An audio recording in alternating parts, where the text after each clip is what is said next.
Hello learners, and welcome to another week at CPDLF.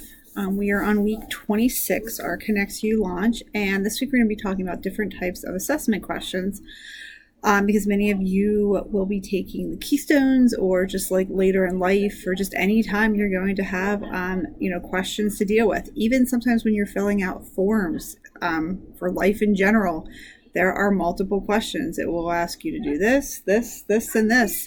And you have to read all parts of the questions. Okay, so let's get started. Okay, so we have little fireworks there. Okay, so types of assessments that we're seeing at CPDLF. We have Keystones, PSSAs, benchmarks, unit tests, maps. And some of the places we see these assessments are in the SLP, if you're in that platform, K-12, Odyssey-ware. So those are the different places that they include. Okay, some of the questions you'll see, and we're going to break each one down here in just a bit, but we're going to start with there's multiple choice questions, evidence-based select response questions, that's a mouthful. We have open-ended items, text-dependent analysis, also known as TDAs, and we have writing prompts, which some of you skip in my class. Okay, so let's start with multiple choice. So you need to read the directions carefully. You may have more than one answer to select, which I find that in Odyssey-ware quite a bit, especially during Learning Lab. I'll sometimes prompt the learner, there's 3 responses for this question, and they'll have to figure out which one or ones are correct. And it can be sometimes a little bit difficult. You need to read the question more than once, then reread your answer choices, choose one or more correct answers, make sure the answer you selected is darkened or highlighted to move on, and use your test-taking tools such as slash your trash, a highlighter, etc. Slash your trash is if you just absolutely know that is not the answer, you can get rid of it. You can see it right here. So that makes it so much easier. It's very visual, you can see it, and you can move on. Okay, we also have evidence-based select response questions. They combine a traditional selected response question with a second selected response question that asks students to show evidence from the text that supports the answer they provided to the first question. So you'll have 2 answers to select. The second answer supports your first answer. So if you look down here, we have part A and part B, and this one is built off of this one. Okay, we also have open-ended items. An open-ended question is designed to encourage a full, meaningful answer using the subject's own knowledge or feelings. It's the opposite of a closed one that encourages just a single word answer. And I find that a lot of my learners really struggle with these. They'll read the question and they'll give something very small, or they'll just simply skip answering the question altogether. So here's an example of an open-ended item. So Roy is running for class president.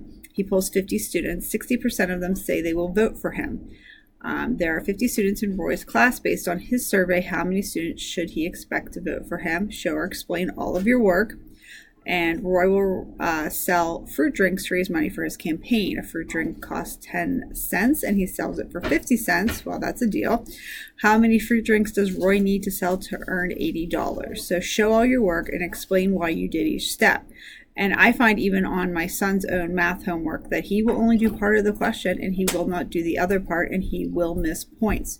You have to read and reread to get the entire question and understand what you're doing. Okay, TDAs are your text-dependent analysis. They usually require you to type an essay. You have to explain your understanding of what the question is asking in an essay. This means you need to type more than one sentence.